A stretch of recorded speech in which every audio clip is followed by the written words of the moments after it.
A graça e a paz do Senhor Jesus, querido aluno, nosso irmão, querido monitor também, que talvez está aí.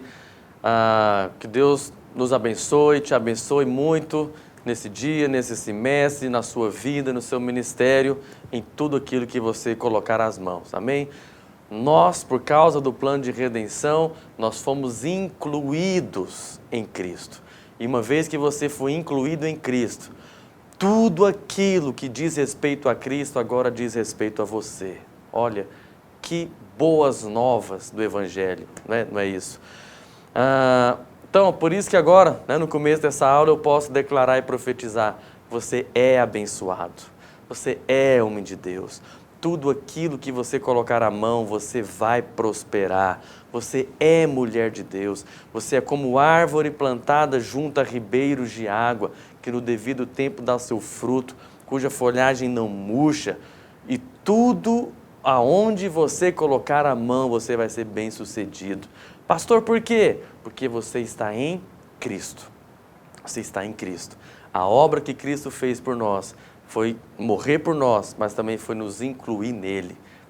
Hoje nós vamos ver um pouco sobre isso, mas apenas profetizando aqui na sua vida. Abra o seu coração. Nós estamos estudando o plano de redenção, esse plano maravilhoso que Deus fez, que lembra, não é o propósito eterno de Deus. O propósito eterno de Deus é ter a igreja, é habitar conosco, mas o plano de redenção tornou-se necessário. O plano de redenção tornou-se fundamental após a queda, uma vez que o homem pecou. Amém? Nós estamos agora na nossa quarta aula. Nós já vimos sobre o propósito eterno de Deus. Nós vimos sobre a maneira como a queda aconteceu. Nós vimos as barreiras que haviam entre Deus e o homem. E agora nós vamos começar a falar necessariamente do plano. Como que tudo isso aconteceu? Sabe, o homem pecou. A condição do homem caído é extremamente ruim, porque o homem, quando ele pecou, ao desobedecer o mandamento de Deus, ele ficou debaixo da condenação de Deus. Ficou debaixo de uma justa ira, de uma justa condenação, como nós falamos na aula passada. O homem tornou-se pecador e está debaixo da condenação, está debaixo da ira. E a condição desse homem se salvar, como nós já aprendemos, é nenhuma. Esse homem não consegue se salvar. Esse homem é incapaz de resolver o seu problema das barreiras entre Deus e o homem. Esse homem precisa de um Salvador. É por isso que nós gostamos de usar esse exemplo. Imagina que tem um homem ali se afogando. E quando esse homem está lá se afogando, chega ali uma pessoa próxima a ele, num barco, e fala para ele: você está se afogando? Leia o meu livro, olha aí. O livro Aprenda a Nadar em 10 Passos. Ou então o livro Como Não Morrer Afogado em 3 Passos. Entende? Este homem que está afogado, ele não precisa aprender a fazer algo. Ele não precisa fazer algo como tipo de autoajuda. Ele precisa de um Salvador. Ele nem precisa também de que alguém jogue a boia para ele. Tá? Se ele está se afogando, ele não precisa que alguém jogue a boia. Segura aí na boia. Isso já seria melhor. Mas não é assim também que nós queremos. Na verdade, a maneira que Deus nos salva não é jogando a boia para que você se agarre na boia. A maneira que somos salvos é Ele que mergulha, Ele te agarra e nada vai poder arrebatar você das mãos dEle. É por isso que ele diz em Romanos 8 que não há nada que vai separar você do amor de Cristo. Nem no céu, nem debaixo da terra, nem na terra, nem no porvir, nem anjo, nem principado, nada, absolutamente nada poderá separar você do amor de Deus que está em Cristo Jesus, nosso Senhor. Porque é Ele que te salva. Mas aí vem a pergunta: pastor, o que motivou a Deus? Ou qual é a fonte da salvação? Por que Deus nos salva? Então, a fonte da salvação, aquilo que levou Deus a querer te salvar, aquilo que motivou Deus a planejar a redenção, a fazer o plano de redenção, é o quê? É o amor de Deus. Pastor, por que Deus quis me salvar? Porque Ele te ama. Ele te amou antes da fundação do mundo. Ele te amou quando você ainda era pecador. Né? Paulo diz isso em Romanos. Se Ele, quando eu era pecador, quando eu era inimigo de Deus, Ele me amou tanto, imagina agora que eu sou filho. Se quando eu era inimigo, Ele já me amou desse tanto, imagina agora que eu sou filho. Não é por isso que Paulo diz, não recebemos outra vez espírito de escravidão para viver outra vez atemorizados. Mas você recebeu o espírito de adoção, de filiação, você se tornou filho, baseados no qual clamamos, Abba Pai, Paizinho, meu Paizinho. Então, Deus te ama. Deus te ama tanto que não ia deixar a situação ficar do jeito que estava. Deus não ia deixar o diabo sair vencedor daquela situação, né? Mas mesmo assim, você percebe? Eu quero que você entenda isso. Deus te amou não porque você fez alguma coisa para merecer o amor de Deus. Para você entender que o amor de Deus por você não está baseado naquilo que você faz. Deus te amou quando você era inimigo. Deus te amou quando você era pecador. Deus te amou quando você era filho da desobediência, filho da ira. Deus te amou quando você estava lá cego mortos nos seus delitos e pecados. Foi quando Deus te amou. Você não merecia o amor de Deus. Você era, na verdade, incapaz de salvar a si mesmo, de merecer o amor de Deus. Você era incapaz de fugir do julgamento vindouro de Deus. Sabe, o seu destino era o lago de fogo, que foi preparado para Satanás e seus anjos. Essa era a situação lamentável que você estava, totalmente sem esperança, totalmente incapaz de se salvar. E mais ainda, você era inimigo de Deus. Você amava o pecado, você estava envolvido no pecado, você tinha prazer nisso. Então, você percebe? É nessa situação que Deus olha para você e fala, eu amo este homem, eu amo essa pessoa, eu tenho um propósito na vida dele. Lembra, você não era digno do amor de Deus, você não merecia o amor de Deus, Ele escolheu te amar quando você não merecia. Lembra disso? As circunstâncias, deixa eu falar aqui, as circunstâncias não determinam o amor de Deus por você, mas Deus já provou o amor dele por você no dia que entregou o seu filho para morrer por você. Deus te ama, meu irmão, lembra disso? A fonte da salvação é o amor de Deus. A Bíblia diz que Ele te amou antes da fundação do mundo. Deus criou os céus e a terra para o homem. Deus fez o jardim, planejou tudo para o homem, para que o homem tivesse alegria, vida plena. Mas aí o diabo entrou em cena, a queda aconteceu, mas Deus não poderia não te amar. Mesmo que você tenha caído no pecado, Deus ainda te ama. Deus ama o homem. E por amar o homem, Deus então quer perdoá-lo. Deus quer salvá-lo. Mas tem um problema. Qual que era o problema de Deus? A sua justiça. Entende? Deus não poderia simplesmente perdoar o homem. Deus não poderia simplesmente fazer de conta que nada daquilo aconteceu.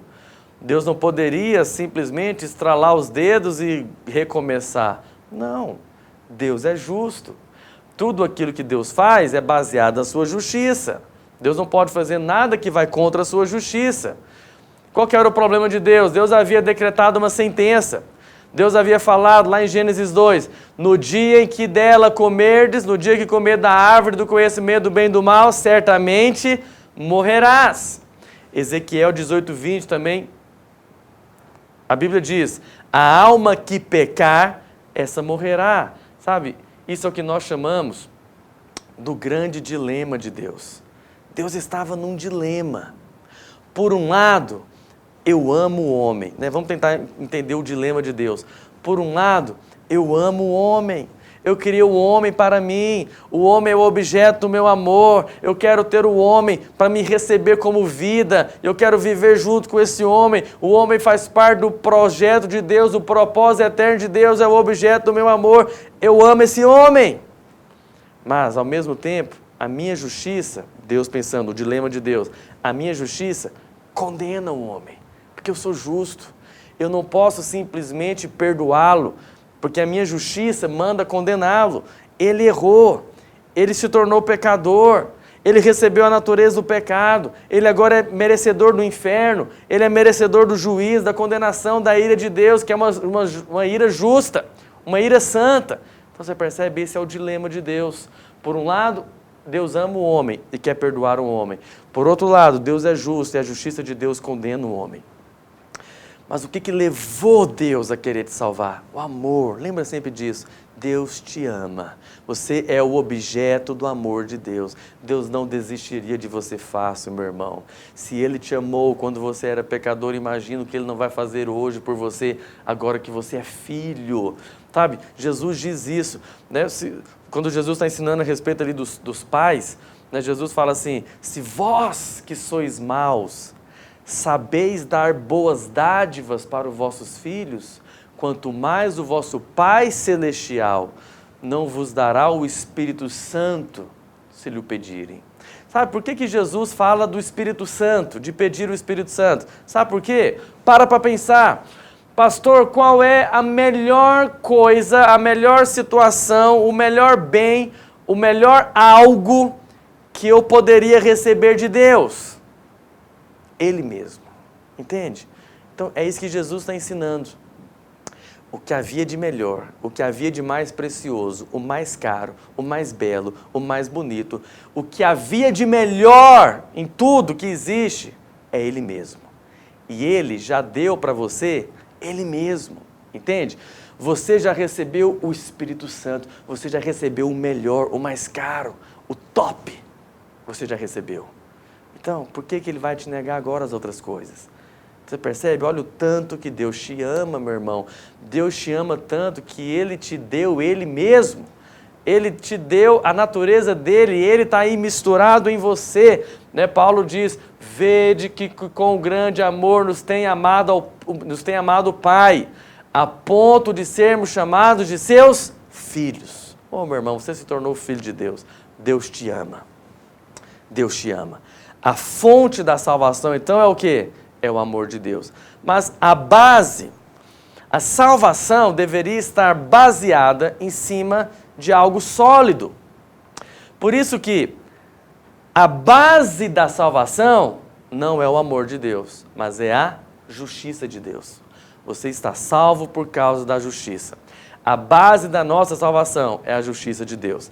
Sem a justiça de Deus, nós não teríamos uma base sólida, confiável, estabelecida, para nos achegarmos diante dele com ousadia. Se não fosse a justiça de Deus, não poderíamos chegarmos diante de Deus confiadamente no trono da graça. Não poderíamos desfrutar da sua salvação. A justiça de Deus é a base da salvação de Deus. Hoje nós estamos salvos por causa da justiça de Deus. Já falei aqui um pouco sobre a justiça. A justiça de Deus é o que Ele é. Deus é sempre justo e reto, Ele não pode fazer nada fora da sua justiça. A justiça de Deus é Ele mesmo. A justiça de Deus é uma pessoa. A justiça de Deus não é apenas um atributo divino, é Ele mesmo, é o próprio Cristo, é uma pessoa. Ele foi feito justiça de Deus para nós. É por isso que lá em 1 Coríntios 1,30, olha o que a Bíblia diz. Mas vós sois dele, em Cristo Jesus. Eu gosto desse texto. Olha o que diz, primeira coisa. Você pertence a Ele, vós sois dele, em Cristo Jesus, o qual se nos tornou da parte de Deus sabedoria e justiça. Ele é a nossa justiça. Ele se fez pecado para nos justificar, mas Ele é a nossa justiça. Estou querendo te mostrar que a justiça é uma pessoa, a justiça é Cristo, entende? A sua salvação é baseada na justiça. Ao mesmo tempo que o homem é condenado pela justiça, entende? Vamos entender isso, vamos devagar. Deus tinha falado para Adão, se comer da árvore do conhecimento do bem e do mal, certamente morrerás. Deus é justo, Deus não pode ignorar isso. Uma vez que o homem pecou, agora Deus tem que manter a sua palavra. O homem transgrediu ali o mandamento de Deus. Então Deus, por causa da sua justiça, Deus não poderia deixar de condenar o homem, porque o seu trono é trono de justiça. Se Deus não condena o homem, ele não seria justo. E se ele não for justo, ele não seria Deus. Entende? O diabo poderia condenar Deus de injustiça. Se Deus simplesmente ignorasse o fato ali e deixasse seguir a vida ali, não condenando o homem. O diabo poderia sim condenar a Deus, poderia falar, você não pode ser Deus, né? Você está deixando de ser justo se não condenar o homem. E se Deus fizesse isso, ele não teria mais autoridade para governar. E o universo inteiro desabaria, porque ele sustenta todo o universo com a sua palavra, com a sua mão. Mas agora, se nem Deus é justo, aí tem um problema. Então você percebe? O homem é condenado por causa da justiça de Deus. A justiça está ali baseado. Mas então, Deus está nesse dilema. Ele ama o homem, Deus ama o homem, mas não podia deixar de condená-lo. Esse era o dilema de Deus. Como que Deus poderia perdoar o homem que ele ama sem violar a sua justiça? Como que Deus vai manifestar o perdão e o seu amor sem quebrar a sua justiça? Deus precisa então encontrar uma maneira de juntar a sua justiça e o seu amor. A resposta para tudo isso está na justiça de Deus, na sabedoria de Deus mostrada no plano de redenção. Para que Deus pudesse nos perdoar e nos salvar, Ele então enviou o seu Filho. Ele enviou Cristo, seu Filho veio, se fez carne. Né, pastor, por que Cristo deveria vir? Porque um homem pecou. Se um homem pecou, um homem deveria morrer. Então, e quem foi que pecou também? Quando Adão pecou, ele era um homem sem pecado. Então, também agora, para alguém morrer, tem que ser um homem sem pecado. Por isso não poderia ser eu e você. Nós já tínhamos pecado. Deveria ser um inocente. Deus, então, bolou o plano, fez o plano de redenção. Eu amo o homem, eu quero expressar o meu amor por ele. Então, eu vou enviar o meu Filho. Para que Deus pudesse nos perdoar, Cristo, Filho de Deus, tornou-se carne. Como nós sabemos, está escrito nos Evangelhos, e como está escrito em Romanos 8, Deus enviou seu próprio Filho em semelhança da carne pecaminosa. Por meio da encarnação, o Senhor vestiu-se da semelhança da carne do pecado. Viveu uma vida humana, identificou-se com os pecadores, passou pelo que nós passamos, precisou de uma mãe para amamentá-lo, precisou de uma mãe e um pai para dar banho nele. Irmãos, olha o que Deus fez, Ele é o Criador de tudo, Ele é o Deus incriado, mas agora Ele se fez gente, era uma criancinha. Sabe, Maria, quando dava o beijo ali em Jesus, de boa noite, ela estava beijando o Criador de tudo. Quando Maria estava amamentando Jesus ali nos primeiros anos de vida, ela estava dando de comida para o Criador, aquele que inventou a comida, para aquele que havia criado a própria mãe. Sabe, essa foi a vida de Jesus. Ele viveu uma vida humana. Só que nele não havia pecado. Ele apenas veio na semelhança da carne do pecado, mas nele não havia pecado. Então, por causa da justiça de Deus, o Senhor Jesus morreu na cruz. E lá na cruz, Ele se fez pecado por nós. Lá na cruz, Ele condenou na sua carne o pecado. Lá na cruz, Ele morreu em nosso favor para realizar a redenção e satisfazer todas as exigências da justiça de Deus. Por isso que lá na cruz Ele fala, está consumado. Paguei o preço, estou satisfazendo a justiça de Deus, estou levando sobre mim um homem, que tinha que ser um homem, inocente, sem pecado, eu estou levando sobre mim a condenação. E da mesma maneira que por um homem o pecado entrou, agora também por um homem a salvação pode entrar, a salvação pode vir. Então você percebe? Agora, Deus tem uma posição justa para nos perdoar. Na verdade, deixa eu te falar algo aqui, profundo, presta atenção. Deus não somente pode nos perdoar, mas Ele deve nos perdoar. Deus nos perdoa não porque nos ama. Presta atenção nisso, isso é importante. Deus nos perdoa não porque nos ama. Deus te perdoa não apenas porque te ama, mas Deus te perdoa, meu irmão. Deus te perdoa por causa da sua justiça. Ele precisa te perdoar. Lembra, Deus é justo. Ele não pode fazer nada que vai contra a sua justiça. Olha que maravilhoso, irmão. Olha que maravilhoso. A justiça de Deus nos condena. Mas a justiça de Cristo realizada na sua morte, que é a justiça de Deus, por causa dela nós somos justificados. Nós somos perdoados. Ao mesmo tempo, a justiça de Deus, lá na cruz, ela é mantida, e agora Deus pode expressar o seu amor e o seu perdão, e ao mesmo tempo a justiça de Deus então nos perdoa, nos salva e mantém a boca do diabo calada. Então agora, irmãos, nem Deus, tampouco Satanás, o diabo e nem Deus não pode mais nos condenar. Porque a justiça foi feita. Aqueles que creram na morte do seu filho, a justiça foi feita. É por isso que Paulo diz, quem intentará condenação contra os eleitos de Deus? Pois é Deus quem o justifica. Sabe o que, irmão, sabe o que Deus fez na cruz? É como se Deus estivesse dizendo, eu cumpri a minha justiça, porque tudo que Cristo fez na cruz foi de acordo com a justiça de Deus, e o resultado disso foi o quê? O preço foi pago.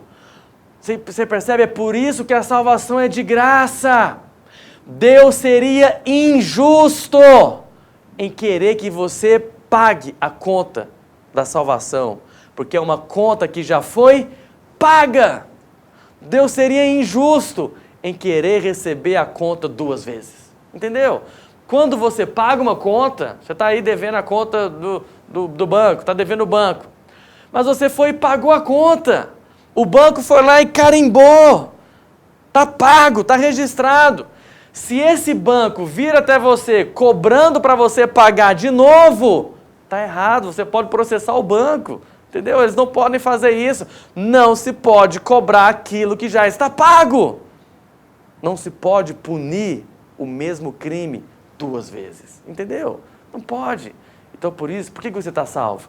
Por causa da justiça. Por que Deus te perdoa? Por causa da justiça. Porque o preço, a dívida que havia contra você, o escrito de dívida, já foi cancelado, já foi pago. O preço já foi pago. Por isso que Paulo afirma, agora pois temos paz com Deus. Por quê? Porque agora sobre nós não há mais condenação, não há mais dívida, o preço foi pago. Então, irmãos, olha que precioso. A fonte da salvação, o que motiva Deus a querer te salvar, é o amor. Mas a base, tudo isso está baseado em quê? Na sua justiça. O diabo em nenhum momento pode acusar Deus de injustiça. Ah, você não poderia ter feito isso. Não. Tudo foi feito de acordo com as regras. Tudo foi feito de acordo com as leis que Deus criou. Está tudo baseado na justiça divina. Então Deus, por causa da sua justiça, condena o homem.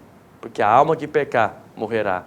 Mas Deus, na sua sabedoria, encontrou uma forma de demonstrar o seu amor e o seu perdão, sem violar a sua justiça, salvando o homem, exercendo o amor através da sua justiça. É por isso que lá em Salmos 85:10, olha o que diz, esse é um dos versículos mais lindos da Bíblia. Salmos 85:10. Encontraram-se a graça e a verdade. Aí olha o que diz, a justiça e a paz se beijaram. Lá na cruz do Calvário, a justiça e a paz se beijaram. Lá na cruz, Deus revela o seu amor. Porque amor, eu amo o homem e entreguei a minha vida por ele. E lá na cruz, Deus exerce a sua justiça. Eu estou salvando o homem. Tudo aquilo que aconteceu é dentro da justiça. Em nenhum momento Deus foi injusto. Por isso que Paulo chega naquela conclusão. Agora, pois, quem poderá intentar acusação contra os eleitos de Deus? Porque é Deus quem o justifica. O que isso significa? Sabe, qual é o padrão de justiça mais elevado que você pode ter? Deus, entende? Deus é o último nível, é o supremo do supremo, entendeu? Se o nível mais supremo de justiça já vira para você e fala, está em paz, está justificado, não há mais culpa, está resolvido. Então, acabou. Se o mais alto nível de justiça já me deu a sentença de paz, de justificação, acabou. Quem poderá intentar acusação contra os eleitos de Deus? É Deus quem justifica. Aí Paulo diz, é Cristo quem morreu. Por que tem que falar que é Cristo quem morreu? Porque Ele pagou o preço. O preço foi feito, a justiça foi satisfeita. Aí Paulo diz, ou antes, quem ressuscitou. Pastor, por que é importante saber que Cristo ressuscitou? Porque o fato dele ter ressuscitado é a prova que o sangue dele foi aceito. Para pagar o preço tinha que ser o sangue inocente. O fato de Jesus ter ressuscitado é a prova que ele não tinha pecado. Por quê? Se ele não tivesse ressuscitado, é porque a morte teria domínio sobre ele. Se a morte teria domínio sobre ele, era a prova de que ele havia pecado. Mas uma vez que ele ressuscita, então é sinal de que a morte não tinha domínio sobre ele. E a morte só não tinha domínio sobre ele, porque nele não havia pecado. Então ele pagou o preço, cumpriu a redenção, nos salvou. E agora, pela sua justiça, você é salvo. Sabe o que é precioso, meu irmão? Deus te perdoa não porque Ele te ama. Deus te perdoa porque Ele é justo. Ele precisa te perdoar. Ele quer te perdoar. Mas olha o tanto que Deus te ama. Deus te ama tanto que se colocou numa situação de que hoje a única coisa que resta para Ele é manter a sua salvação. Porque o preço já foi pago. Amém? Pastor, o que eu tenho que fazer? Apenas crer. Você tem apenas que receber tudo isso. Você tem apenas que crer nesse amor, nessa justiça divina que se beijaram lá na cruz. Amém? E tudo isso começa aonde? Deixa eu ir para um segundo momento aqui. Tudo isso começa aonde? Como que Deus então começa a resolver esse dilema? Então lembra, lá na queda, lá no pecado, lá no Jardim do Éden, quando Adão e Eva pecaram, Deus veio até Adão e Eva, né, e veio conversando. Adão, o que aconteceu? Nós falamos isso na aula passada, né? 3 perguntas. O que aconteceu? Quem te enganou? Né? Agora você vai morrer. Quem foi que te fez saber isso? Mas Deus ama o homem. Porque Deus ama o homem, Deus não ia desistir. E Deus começa a colocar em prática, ou ali pelo menos nós vemos o esboço desse plano de salvação. Por quê? O que Deus diz em Gênesis 3,15? É a primeira profecia da Bíblia, talvez um dos versículos mais importantes da Bíblia. Deus fala, né, ali para a serpente, porém inimizade entre ti e a mulher, entre o teu descendente e o descendente da mulher. Aí Jesus diz, o descendente da mulher vai esmagar a cabeça da serpente. E a serpente vai ferir o calcanhar do descendente da mulher. Ali você tem a promessa da redenção. É a primeira profecia. Deus ali já estava dizendo, eu não vou desistir do homem. O homem é o meu projeto, criei o homem para mim. Eu não vou simplesmente desistir. Deus então faz a promessa de redenção. Primeiro ponto, ele faz a promessa para quem? Para a mulher. O descendente vai nascer da mulher. Sabe, a mulher ali aponta para Eva, né? Ela é a Eva. Mas também aponta para a igreja, porque a Eva é apenas um símbolo. Então você percebe que a solução do problema vem da mulher, porque é a mulher que vai dar a luz ao descendente que vai esmagar a cabeça da serpente. O que nós podemos aprender com isso? Sabe, hoje também nós, como igreja, temos que assumir essa posição de mulher diante de Deus. Por isso que a igreja é a noiva. Então presta atenção, não importa se você é homem ou mulher, estou falando aqui dessa vida feminina, que fala de dependência de Deus, ok? Como que nós hoje vamos vencer a serpente? Quando nós dependemos de Deus. Quando nós somos a mulher e vivemos nesse princípio de vida em depender de Deus. Quando diante de Deus eu vivo nessa vida feminina, porque eu sou a noiva, a igreja, quando eu estou debaixo da dependência de Deus, você vai ter vitória sobre a serpente. A vida feminina, né, simboliza essa dependência, submissão. Então, mas olha que interessante, existe uma guerra na Bíblia entre a serpente e a mulher. Né? Eles começaram em Gênesis, ele acontece em toda a Bíblia, até que chega lá em Apocalipse 12, você vai ter lá a mesma luta. Lá em Gênesis, você tem a mulher, a serpente e a promessa do filho.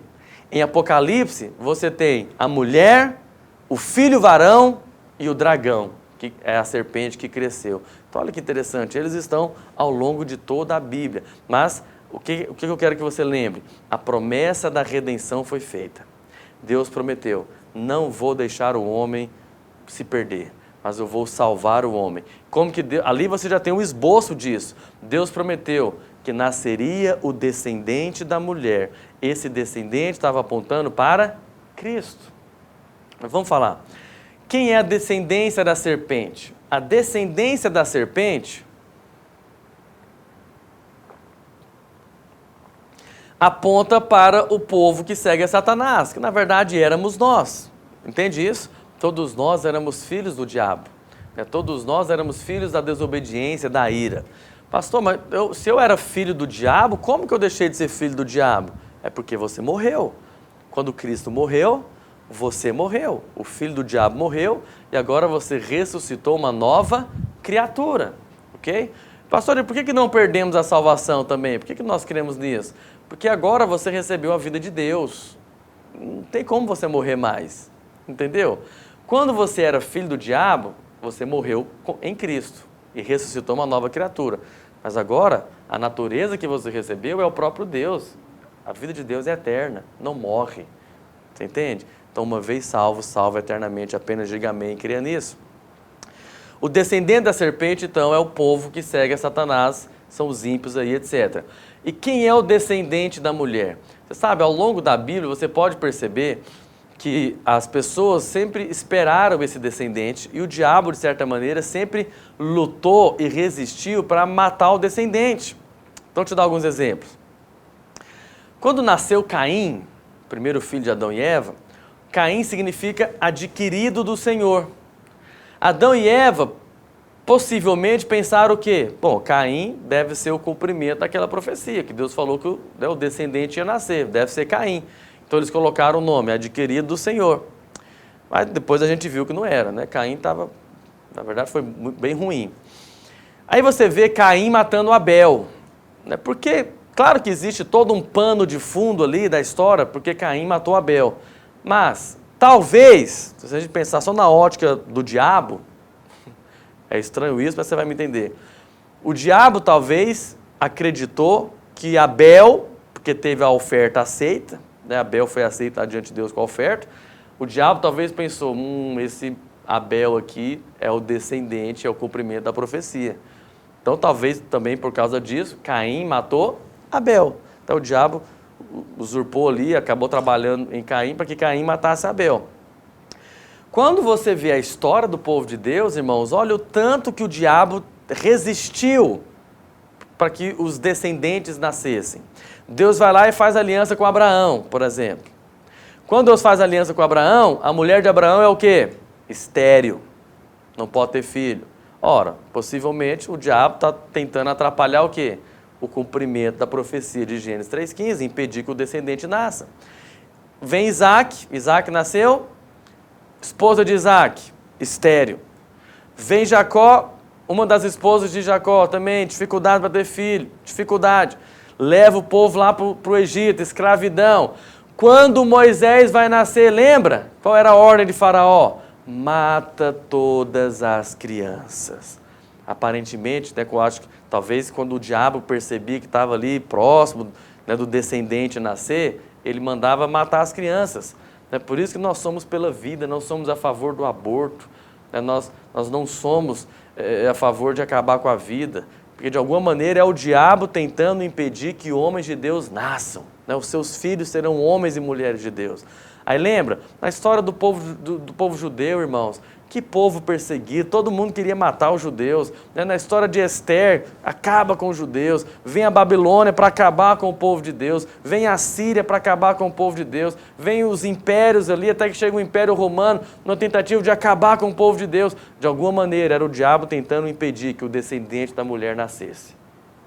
Lembra, até na época de Jesus, quando Jesus nasceu, qual era a ordem da época? Mata todas as crianças, é para matar. Então o diabo trabalhou duro para tentar impedir o descendente de nascer, mas obviamente ele não conseguiu. Aí o que a Bíblia diz? Que o descendente da mulher vai ferir a cabeça da serpente e a serpente ia machucar, ferir o calcanhar do descendente da mulher. O que é isso? Isso fala da cruz. A cruz, na verdade, era uma sataneira. Né? Talvez você nunca ouviu isso. Pastor, o que é isso? Deixa eu te explicar. A cruz, na verdade, era uma sataneira. O que é isso?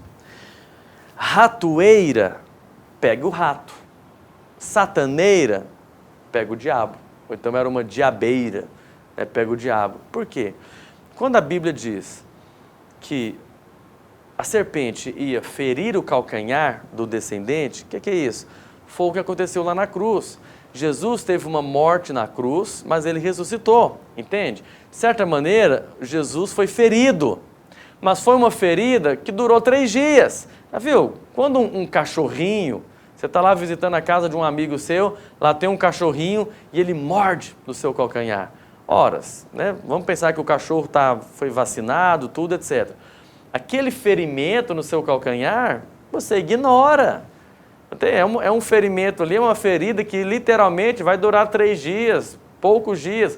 Em poucos dias já está ali cicatrizando, tudo está resolvido, mas aquela mordidinha não te atrapalha em trabalhar, em estudar, em fazer nada.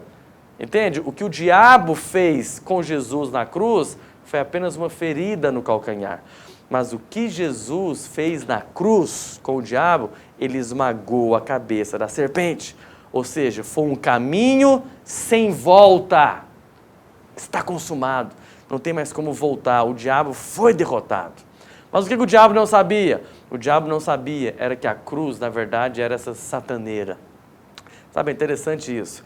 Lá na última ceia, o Senhor fez uma aliança com o homem. O ato de comer e beber vinho lá com os discípulos, né, comer o pão e beber o vinho, é o que selou essa aliança. Sabe, e pela aliança, tudo aquilo que é de Jesus passou a ser do homem. E tudo aquilo que é do homem passou a ser de Jesus. Por isso que Jesus, então, tomou o nosso pecado, se vestiu com a roupa do pecador e levou isso para a cruz. Ou seja, o nosso pecado foi cravado na cruz. Jesus morreu na cruz não porque era pecador, mas porque ele levou o nosso pecado. Mas você sabe, a morte não pôde contê-lo, porque nele não havia pecado. O salário do pecado é a morte, mas em quem não pecou, a morte não tem domínio sobre ele. A morte não pode fazer nada. Então eu tenho essa cena na minha mente. Eu imagino que quando Jesus morreu na cruz, o diabo pensou, nós vencemos, né? Conseguimos, vencemos o Filho de Deus, ele veio aqui para trazer o reino de Deus, para resolver o problema, mas nós vencemos, convencemos aqui os sacerdotes a condená-lo, nós o crucificamos, né? Ele foi feito maldito, porque todo aquele que era pendurado no madeiro, né, era amaldiçoado, nós vencemos, nós conseguimos derrotar o Cristo. Mas o que o diabo não percebeu? É que a cruz, na verdade, era uma sataneira. Porque quando Cristo morreu, na verdade ele estava cumprindo a justiça de Deus. Ele estava levando sobre ele toda a culpa, toda a condenação, todo o pecado. Aí Cristo morreu. Uma vez que ele morreu, o inferno e a morte não têm domínio sobre ele. Imagina a cena de Cristo, talvez ali, né? Existem certos questionamentos sobre isso, se ele realmente foi no inferno ou não, mas enfim, vamos partir do princípio que ele foi só para ficar poético aqui na nossa ilustração para você entender. Imagina Jesus chegando no inferno, o inferno não tem domínio sobre ele. Imagina Jesus conversando com a morte, o anjo da morte, a morte não tem domínio sobre ele. A morte não faz nada. Jesus manda e desmanda, Jesus é o autor da vida. Sabe, você pode perceber isso. Ninguém matou Jesus. Jesus é que se entregou. Sabe, a morte na cruz era para ser uma morte demorada, que envolvesse sofrimento. Levava-se dias para o crucificado morrer. Quando eles queriam acelerar a morte, eles quebravam as pernas, né, para morrer logo. Jesus não, Jesus 3 horas que ele está lá crucificado, poucas horas, ele vira e fala, Pai, em tuas mãos eu entrego o meu espírito. E ele morre. Ou seja, por que ele consegue fazer uma oração e entrar na morte? Porque ele é o autor da vida, você entende? Aqueles outros que estavam crucificados, eles não poderiam falar, Pai, em tuas mãos entrego o meu espírito. Eles iam continuar vivos. Eles estariam lá vivendo ainda, sofrendo tudo. A morte seria uma morte dolorosa, com sofrimento, com o tempo. Mas ele não. Ele está crucificado, os pés presos, as mãos presas. E isso é importante dizer, porque para você nunca dizer que ele se suicidou, entendeu? Ninguém que está com as mãos presas e os pés presos se suicida. Ele está preso, ele não se suicidou. Ele entrou na morte, porque ele é o autor da vida. Ele é o Deus, ele é o criador de tudo. Então a cruz, na verdade, era uma armadilha, entende? A cruz, na verdade, era uma sataneira. Quando ele morreu, é na verdade que ele venceu. O diabo talvez achou que estaria vencendo quando Jesus morreu na cruz. Mas mal sabia ele, ou se sabia, sofreu do mesmo jeito. Ele perdeu naquela hora. Porque quando Cristo morreu, satisfez a justiça divina. Por isso que lá na cruz ele fala, está consumado, está consumado. Eu venci e agora posso salvar o homem. Amém? Então esse é o descendente da mulher esmagando a cabeça da serpente. E aí, a salvação, então, todo o plano de redenção é baseado em quem? Em Cristo. É baseado nessa promessa de redenção que é o descendente da mulher. Você lembra? Adão e Eva tentaram se salvar. Adão e Eva fizeram roupas com folhas de figueira, ou seja, eles tentaram cobrir o pecado. Eles tentaram se justificar diante de Deus, mas todo esforço humano é vão.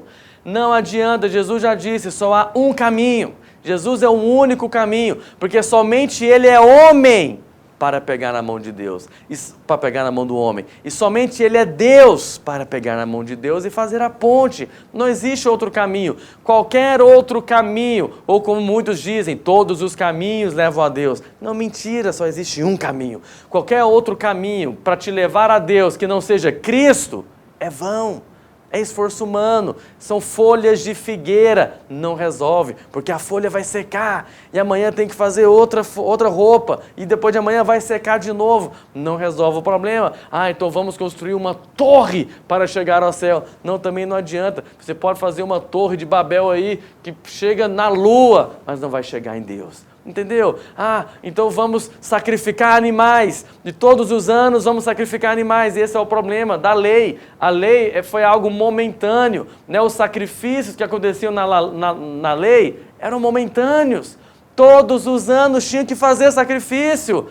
Entendeu? Não resolveria o problema para o resto da vida. Ou para o resto da eternidade. Não resolveria. Até que veio Cristo. Então todo esforço humano é vão. Todo esforço humano é vão. É impossível para o homem se salvar. Você precisa de um Salvador. E aí, é aqui que você vê que desde Adão, a salvação é pela graça, mediante a fé. Por quê? Deus prometeu para Adão. Adão, o filho vai nascer. O descendente da mulher vai nascer. Sabe, é nesse momento que Adão entendeu que Deus não ia desistir deles. Porque você sabe, até então, Adão não tinha dado nome para a mulher. Até então, o nome da mulher era Varoa. E só depois que Deus promete o filho, é que Adão dá o nome para a mulher, que ela passou a se chamar Eva, que significa vivente ou vida. Porque o que Adão pensou? Adão pensou o seguinte, nós pecamos, desobedecemos a Deus, então nós vamos morrer. Opa, mas espera aí, agora Deus vem e prometeu um filho. Se Deus prometeu um filho, então não morreremos, antes viveremos. Entende? Então Adão creu na palavra de Deus. Quando ele creu, ele colocou o nome na mulher, ou seja, você não vai morrer, você vai viver, porque você ainda vai ter que ter filho, então você vai viver. Adão creu. Esse é o crer de Adão. Essa é a fé. Quando Adão creu, a fé manifestou, então Deus providencia a salvação. O que Deus fez ali? Que aponta já para Cristo. Deus pegou um animal, possivelmente um cordeiro, e matou esse animal. Esse cordeiro aponta para quem? Para o descendente da mulher que ia nascer. Aponta para Cristo. O cordeiro já apontava para Cristo que morreria por nós. Isso é o quê? É a obra da cruz. Nós vamos começar a ver isso na próxima aula. O que é a obra da cruz? É a substituição. Aquele animal morreu no lugar de Adão e Eva. Não foi o animal que pecou. Não foi, o animal ele era inocente. O animal não tinha nada a ver com a história. Quem merecia morrer? Adão e Eva. Mas quem morreu no lugar de Adão e Eva?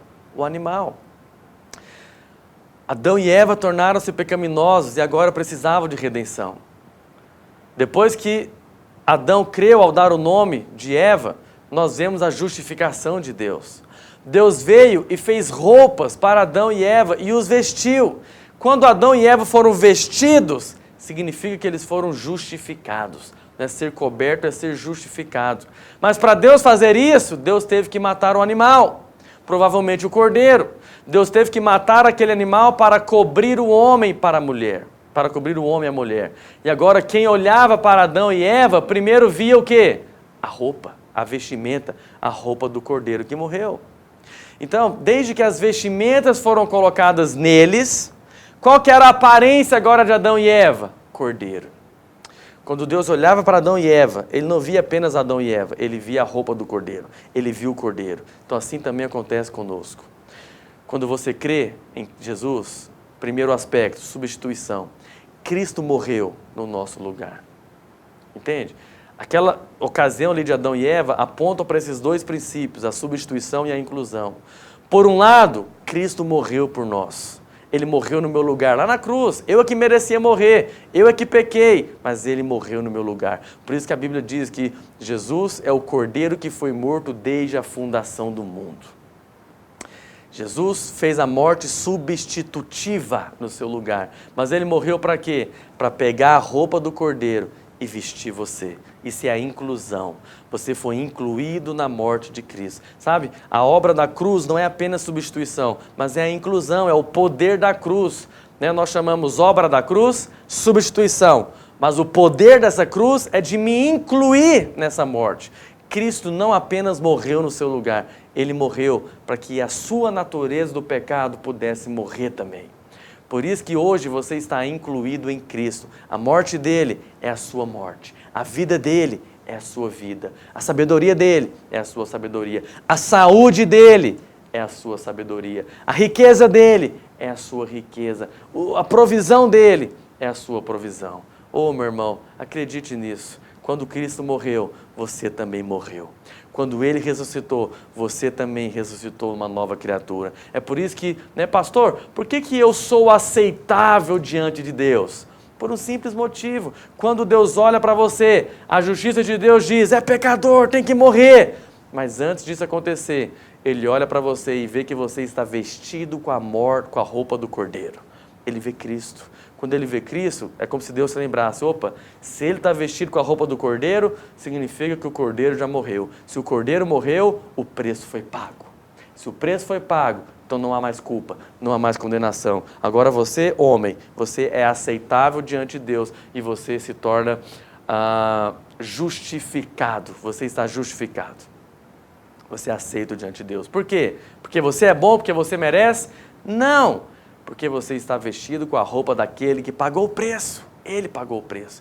Agora, é a fé que torna real todas essas verdades da inclusão. Por isso você tem que crer. Tudo na vida cristã é pela graça mediante a fé.